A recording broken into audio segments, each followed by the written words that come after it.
রাষ্ট্র মেরামতের লক্ষ্যে বিএনপি সরকার জুলাই সনদ স্বাক্ষর করেছিল।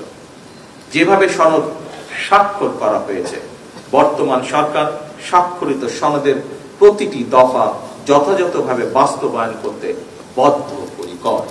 আমাদের এসব কাজ করার উদ্দেশ্য হচ্ছে, বর্তমান সরকার বিশ্বাস করে দেশের স্বাধীনতা, সার্বভৌমত্ব নিরাপদ এবং সমন্বিত রাখতে শক্তিশালী সশস্ত্র বাহিনীর পাশাপাশি দেশের নাগরিকদের রাজনৈতিক এবং অর্থনৈতিক ক্ষমতা উন্নয়ন নিশ্চিত থাকা জরুরি।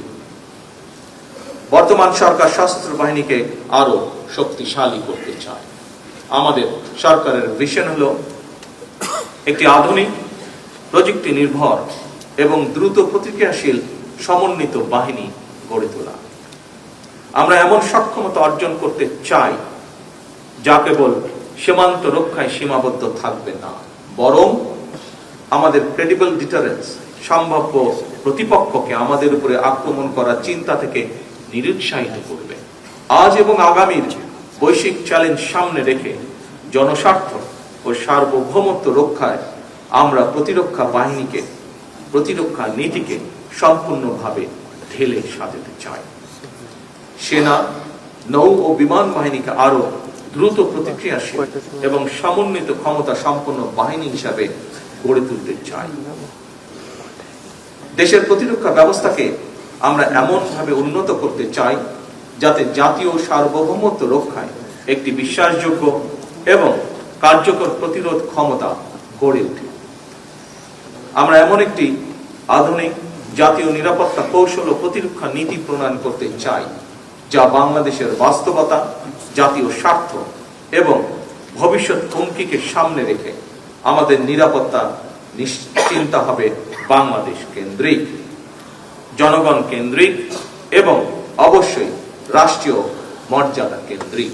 সশস্ত্র বাহিনীকে আধুনিকরণের জন্য ফোর্সেস গোলের প্রাথমিক ধারণা এবং কার্যক্রম 2003 সালে বেগম খালেদা জিয়ার সরকারের শাসনামলে শুরু হয়েছিল। আমাদের লক্ষ্যের কোনো পরিবর্তন হয়নি।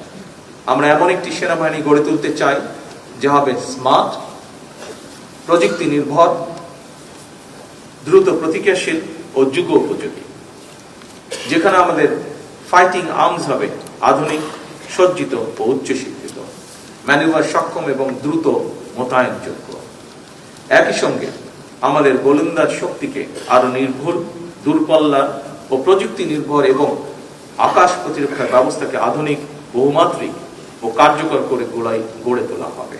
আমরা ড্রোন টেকনোলজি, স্যাটেলাইট নজরদারি এবং ইলেকট্রনিক যুদ্ধের সক্ষমতা বৃদ্ধির মাধ্যমে আমাদের প্রতিরক্ষা ব্যবস্থাকে অবৈধ করে গড়ে তুলতে চাই। সাইবার সক্ষমতা বৃদ্ধির মাধ্যমে বাহিনীর ডিজিটাল নিরাপত্তা ও ডেটা ইন্টিগ্রিটি নিশ্চিত করতে চাই আমরা। সেই সাথে আমরা আধুনিক ও স্মার্ট সমরাস্ত্র যুক্ত করার মাধ্যমে সেনাবাহিনীর সক্ষমতাকে অন্য উচ্চতায় আমরা নিয়ে যেতে চাই।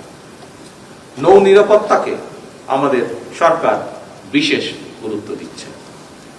বঙ্গোপসাগর, সমুদ্র পথ, সামুদ্রিক সম্পদ, ব্লু ইকোনমি বা সুনীল অর্থনীতি, উপকূলীয় প্রতিরক্ষা এবং সামুদ্রিক যোগাযোগ নিরাপদ রাখা আমাদের সরকারের অন্যতম প্রধান জাতীয় অগ্রাধিকার।